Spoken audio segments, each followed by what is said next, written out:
Good morning student. Electrician प्रथम वर्ष और सेकंड सेमेस्टर के छात्रों के लिए इल्यूमिनेशन चैप्टर आपको पढ़ाया जा रहा है। आज इस लेक्चर का हम लोग 8वां वीडियो क्लास आपके लिए अपलोड किया जाएगा। तो थोड़ा सा एक बार जैसे कि मैं आपको एक कॉन्सेप्ट बनाने के लिए या लिंक करने के लिए थोड़ा सा रिवीजन कराता हूँ कि ताकि जो छात्र इस वीडियो क्लास से भी अगर पढ़ना स्टार्ट करें तो उनको भी कहानी समझ में आए या जो कॉन्सेप्ट है वो ठीक ढंग से समझ में आए।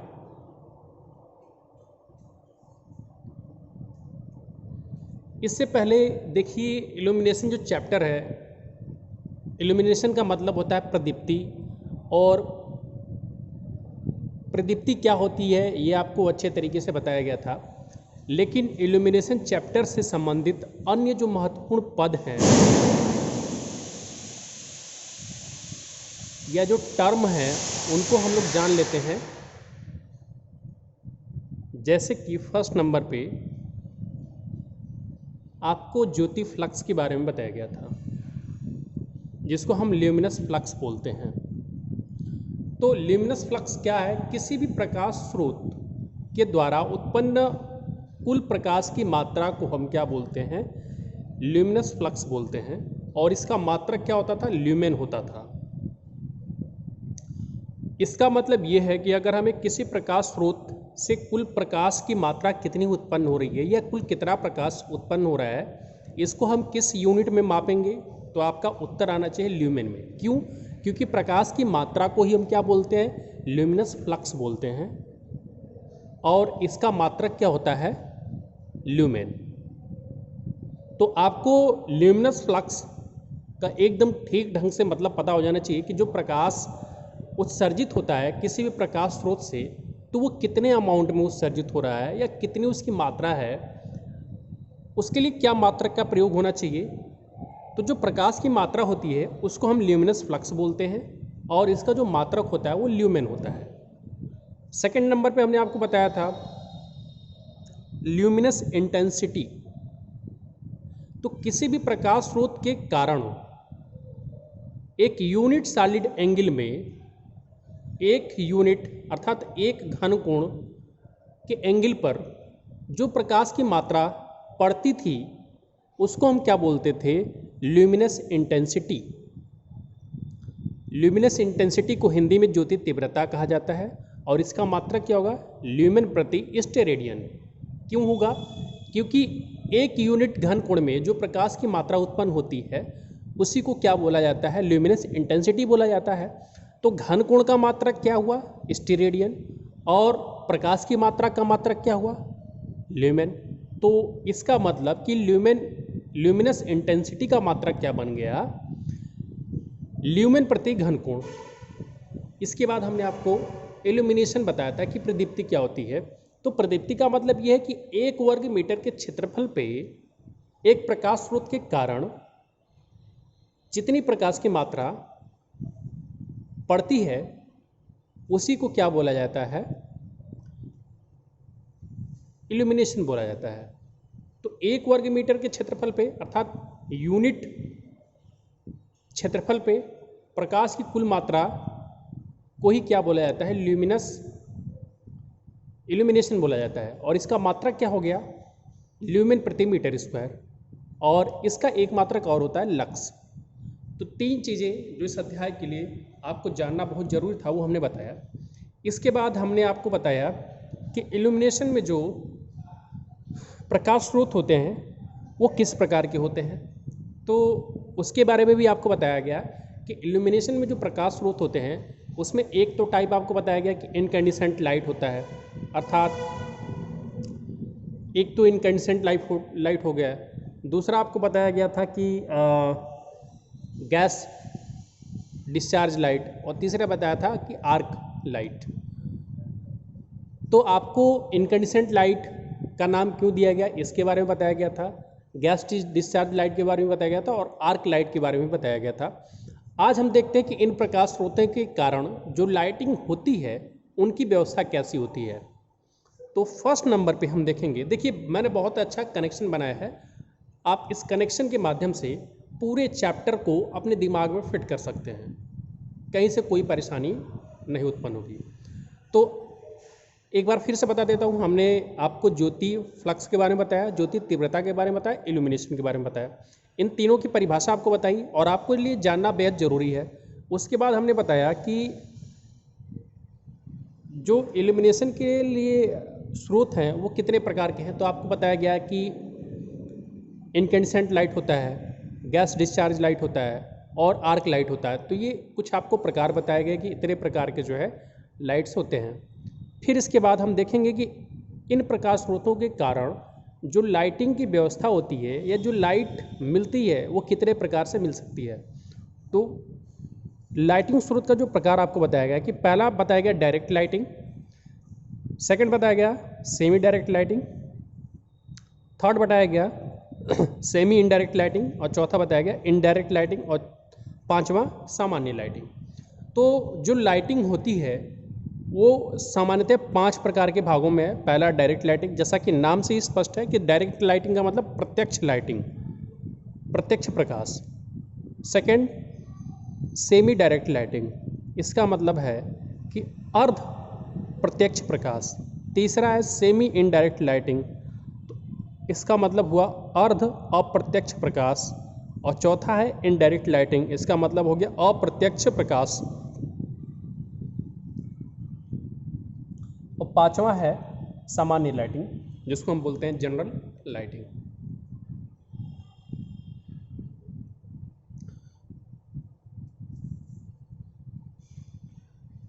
तो डायरेक्ट लाइटिंग क्या होती है, यहाँ से आज का हमारा वीडियो क्लास शुरू होता है। डायरेक्ट लाइटिंग क्या होती है, तो इसकी बहुत ही सिंपल सी परिभाषा है। इसमें कोई भी रॉकेट साइंस नहीं है जो आपको समझ में नहीं आएगा। डायरेक्ट लाइटिंग का मतलब क्या हो गया कि प्रत्यक्ष लाइटिंग। और इसको मैं देखिए एक लाइट आपको सीधे सीधे बताता हूँ कि ये यदि लाइट स्रोत को आप समझ गए, प्रकाश स्रोत जिससे कि हमें प्रकाश उत्पन्न होता है। तो यदि लाइट स्रोत को इस प्रकार लगाया जाए कि लगभग 90% लाइट सीधे वस्तु पर आए, तो इस विधि को डायरेक्ट लाइटिंग कहते हैं। यह अधिकतर घरों, कारखानों, दुकानों आदि में प्रयोग की जाती है। इस लैंप के ऊपर रिफ्लेक्टर लगा होता है जिससे कि अधिक से अधिक लाइट वस्तु पर आ सके। अब ये देखिए डायरेक्ट लाइटिंग का आप देखेंगे तो एक उदाहरण है, मतलब एक डायग्राम है। यहाँ से आप देख रहे हैं कि ये जो रिफ्लेक्टर लगा हुआ है और इसमें आपका प्रकाश का स्रोत है। तो होगा क्या कि जो प्रकाश ऊपर की तरफ जाएगा वो भी रिफ्लेक्ट होकर के नीचे आएगा। तो इससे क्या होगा कि ज़्यादातर प्रकाश सीधे सीधे कहाँ पे पड़ेगा, वस्तु पे पड़ेगा। अर्थात 95% जो भी प्रकाश था, जो भी प्रकाश की कुल मात्रा थी, उसमें से 95% सीधे कहाँ पे पड़ रहा है, वस्तुओं पे पड़ेगा। तो ये क्या कहलाती है, डायरेक्ट लाइटिंग। आपको फिगर और डायग्राम की मदद से समझ में आ रहा होगा। तो यही हमने बताया भी है आपको परिभाषा में भी कि यदि लाइट स्रोत को इस प्रकार लगाया जाए कि लगभग 90% लाइट सीधे वस्तु पर आए, तो इस विधि को डायरेक्ट लाइटिंग कहते हैं। और यह अधिकतर घरों, कारखानों और दुकानों आदि में प्रयोग की जाती है। इसमें लैंप के ऊपर रिफ्लेक्टर लगा देते हैं जिससे कि ज़्यादा से ज़्यादा प्रकाश वस्तु पर सीधे आ सके। तो ये आपका बहुत ही सिंपल डायरेक्ट लाइटिंग की परिभाषा हुई। और देखिए, कोई भी परिभाषा को बताने से पहले आपको थोड़ा सा अपना जो है, जो हेडिंग है उसको निचोड़ कर देखना चाहिए। जैसे डायरेक्ट लाइटिंग, इसका हिंदी में मतलब क्या हो गया, प्रत्यक्ष प्रकाश। तो प्रकाश किस चीज़ के लिए उपयोग होता है, वस्तुओं को देखने के लिए। तो डायरेक्ट लाइटिंग का मतलब यही हुआ कि ऐसा लाइटिंग जिससे कि ज़्यादा से ज़्यादा प्रकाश वस्तुओं पर गिरे या वस्तुओं पर पड़े, तो इसी को डायरेक्ट लाइटिंग बोलते हैं। और इसमें जो 90% या लगभग 95% जो प्रकाश है वो सीधे सीधे वस्तुओं पर पड़ता है।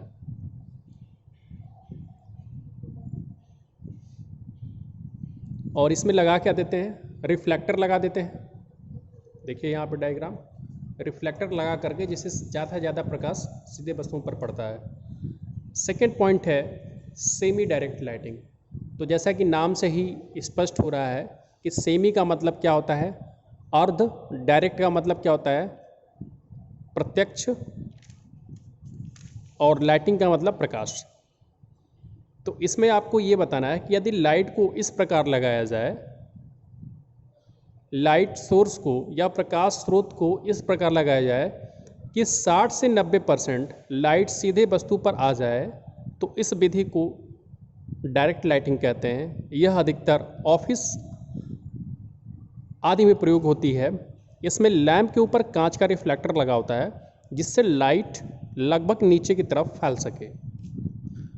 तो थोड़ा सा आपको सीक्वेंस ध्यान में देना है कि डायरेक्ट लाइटिंग का मतलब क्या था कि 90% या लगभग 90% मतलब 95% ज़्यादा से ज़्यादा प्रकाश वस्तु पर आए। सेमी डायरेक्ट लाइटिंग का मतलब क्या होगा, 60 से 90 रेंज। अब यहाँ पे जो लाइट का रेंज है, जो प्रकाश की मात्रा का हम परसेंटेज में वर्गीकरण कर रहे हैं कि कितना % प्रकाश सीधे से सीधे वस्तु पे आना चाहिए, इसके आधार पर डायरेक्ट और सेमी डायरेक्ट की परिभाषा बन रही है। तो डायरेक्ट में बताया गया कि 90% या 95% लाइट सीधे वस्तु पर आ जाए तो वो डायरेक्ट लाइटिंग होती है। सेमी डायरेक्ट लाइटिंग में आपको ये बताया जा रहा है कि 60 से 90% लाइट सीधे वस्तु पर आ जाए, तो इस प्रकार की लाइट की व्यवस्था को हम सेमी डायरेक्ट लाइटिंग कहते हैं। और इसमें भी एक कांच का रिफ्लेक्टर लगा होता है जिससे कि प्रकाश नीचे की तरफ आ सके, क्योंकि जो ऊपर प्रकाश जाएगा उसको भी ये रिफ्लेक्ट कर देगा रिफ्लेक्टर, और नीचे की तरफ प्रकाश आएगा। तो सेमी डायरेक्ट लाइटिंग और डायरेक्ट लाइटिंग की परिभाषा आपको क्लियर हो गई होगी। जो मेजर आपको जो महत्वपूर्ण चीज़ इसमें याद रखनी है वो परसेंटेज, लाइट का कितना % नीचे आना चाहिए। तो डायरेक्ट में 90% या 95% नीचे आना चाहिए, सेमी डायरेक्ट में 60 से 90% के बीच में जो प्रकाश है नीचे आना चाहिए। तो इसका डायग्राम आप देखिए, तो एक रिफ्लेक्टर लगा होता है और इसमें आपका जो प्रकाश स्रोत लगा होगा इस होल्डर के थ्रू, और जिससे ये रिफ्लेक्टर ऐसा है कि 70% लगभग जो 70% प्रकाश है वो सीधे सीधे वस्तु पर आए। तो हमने लाइटिंग की जो व्यवस्था थी उसमें से दो परिभाषा देख लिया, एक तो डायरेक्ट लाइटिंग के बारे में देख लिया, एक आपको सेमी डायरेक्ट लाइटिंग के बारे में देख लिया। अब तीसरा जो परिभाषा है ये हम पढ़ेंगे सेमी इनडायरेक्ट लाइटिंग। तो जैसे नाम से ही स्पष्ट है कि सेमी का मतलब होता है अर्ध, इनडायरेक्ट का मतलब होता है अप्रत्यक्ष, और लाइटिंग का मतलब प्रकाश की व्यवस्था। तो अर्ध अप्रत्यक्ष मतलब ऐसा प्रकाश की व्यवस्था जिसमें जो अप्रत्यक्ष लाइट है वो अर्ध आधी हो केवल, तो सेमी इनडायरेक्ट लाइटिंग। तो यदि लाइट को इस प्रकार लगाया जाए कि लगभग 60 से 90% लाइट वस्तु पर ना पड़े, अर्थात ऊपर की ओर पड़े, तो इसमें देखिए थोड़ा सा आपको जो है अप्रत्यक्ष का मतलब यहाँ पे समझ में आना चाहिए। प्रत्यक्ष का मतलब था कि सीधे प्रकाश वस्तु पे पड़े तो वो प्रत्यक्ष होता है, और यहाँ पे क्या बोला जा रहा है, ज़्यादा से ज़्यादा %, मतलब ज़्यादा मात्रा में प्रकाश। तो यदि लाइट को इस प्रकार लगाया जाए कि लगभग 60 से 90% लाइट वस्तु पर न पड़े, अर्थात ऊपर की ओर पड़े, इसका मतलब ये हुआ कि 60 से 90% के बीच का जो प्रकाश की मात्रा है वो ऊपर की तरफ चली जाए, तो बच कितना जा रहा है, 40%।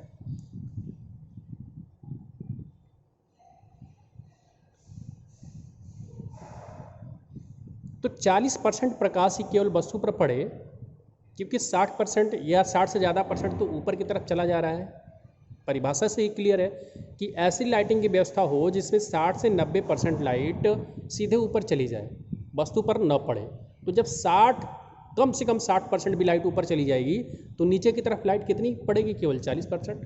और 60 से अगर ज़्यादा हो जाएगी, जैसे 70 हो गई, तो नीचे की तरफ केवल 30% मिलेगी, और 90% ऊपर की तरफ चली गई तो नीचे केवल 10% होगी। लेकिन हम मिनिमम जो है वो मान लेते हैं, जो कम से कम रेंज दिया हुआ है वो मान करके चलते हैं, कि जैसा इसमें बोला गया है कि यदि लाइट को इस प्रकार लगाया जाए कि लगभग 60 से 90% लाइट वस्तु पर न पड़े, अर्थात ऊपर की ओर पड़े, तो इस विधि को सेमी इनडायरेक्ट लाइटिंग कहते हैं। यह अधिकतर रेस्टोरेंट ऑफिस, ड्राइंग रूम आदि में उपयोग की जाती है। इसमें रिफ्लेक्टर इस प्रकार लगाया जाता है कि अधिक से अधिक लाइट सीधे नीचे की ओर ना आए। तो देखिए ये जो है आप देख सकते हैं कि एक व्यवस्था है सेमी इनडायरेक्ट लाइटिंग का, जिसमें रिफ्लेक्टर जो है यहाँ पे प्रकाश स्रोत होगा, रिफ्लेक्टर इस प्रकार लगा होगा कि ज़्यादा से ज़्यादा प्रकाश ऊपर की तरफ चला जाए। इसमें 40% ही प्रकाश को केवल नीचे आने दिया जाता है। तो इस प्रकार की व्यवस्था को, इस प्रकार की लाइटिंग की व्यवस्था को सेमी इनडायरेक्ट लाइटिंग बोला जाता है। तो अभी तक हमने जो लाइटिंग की प्रकाश या लाइटिंग अर्थात प्रकाश की जो व्यवस्था है उसमें 3 तरह की व्यवस्था को पढ़ा है। पहला हमने पढ़ा डायरेक्ट लाइटिंग, उसकी परिभाषा क्या, जो मेन चीज़ आपको याद रखनी है, कम से कम इतना तो याद होना चाहिए कि 90% लाइट, डायरेक्ट लाइटिंग का परिभाषा यही था कि 90% लाइट सीधा वस्तु पर पड़े तो वो डायरेक्ट लाइटिंग की व्यवस्था थी।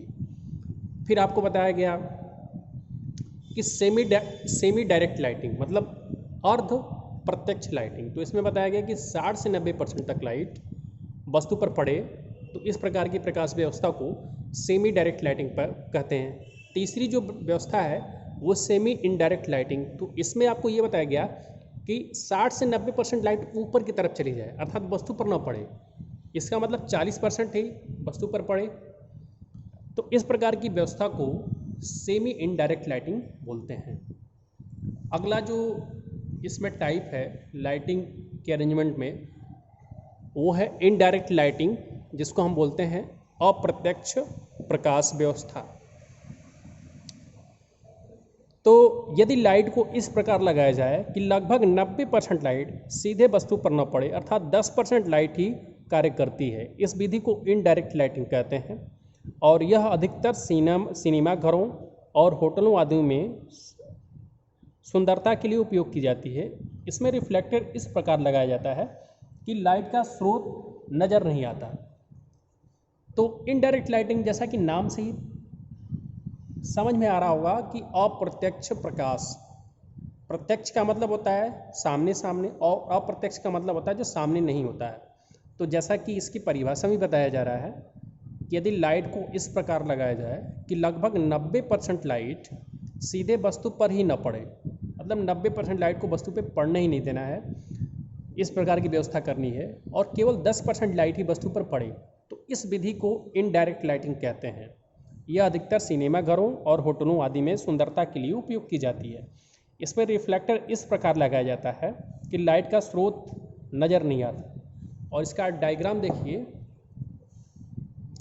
ये रहा आपका डायग्राम जिसमें रिफ्लेक्टर इस प्रकार लगा है कि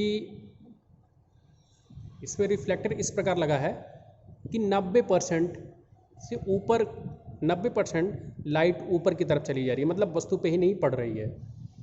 तो इस प्रकार की व्यवस्था को इनडायरेक्ट लाइटिंग अर्थात अप्रत्यक्ष प्रकाश व्यवस्था कहते हैं। फिर अगला हमारा है सामान्य लाइटिंग, जिसको हम बोलते हैं जनरल लाइटिंग।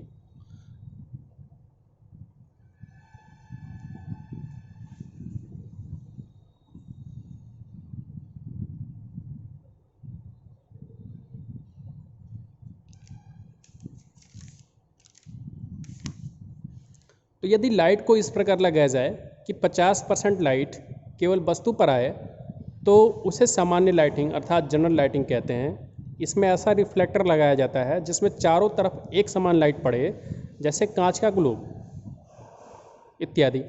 इस तरह की लाइटिंग अधिक ऊंचाई वाले ऑफिस आदि में बहुत अच्छी लगती है। तो इसमें सामान्य लाइटिंग की व्यवस्था क्या होगी कि ऐसी लाइटिंग की व्यवस्था, ऐसे प्रकाश की व्यवस्था जिसमें केवल 50% लाइट वस्तु पर पड़े। तो इस तरह की व्यवस्था को हम क्या बोलते हैं, सामान्य या जनरल लाइटिंग बोलते हैं। और इस तरह की व्यवस्था देने के लिए एक कांच का ग्लोब लगाया जाता है, जिससे होता क्या है कि जो लाइट है वो सभी दिशाओं में निकलती है। अब देख रहे हैं कि आप इसमें जो रिफ्लेक्टर लगाया पूरा गोल कांच के आकार का ग्लोब लगाया है, जबकि इससे पहले किसी भी डायग्राम में इस तरह का जो है रिफ्लेक्टर नहीं लगा था। तो इससे होता क्या है कि सभी दिशाओं में लाइट पड़ती है। तो अगर इसको हम 2 भागों में बांट दें तो 50% लाइट कहाँ पे आएगी, नीचे आएगी, और 50% कहाँ चली जाएगी, ऊपर चली जाएगी अन्य दिशाओं में।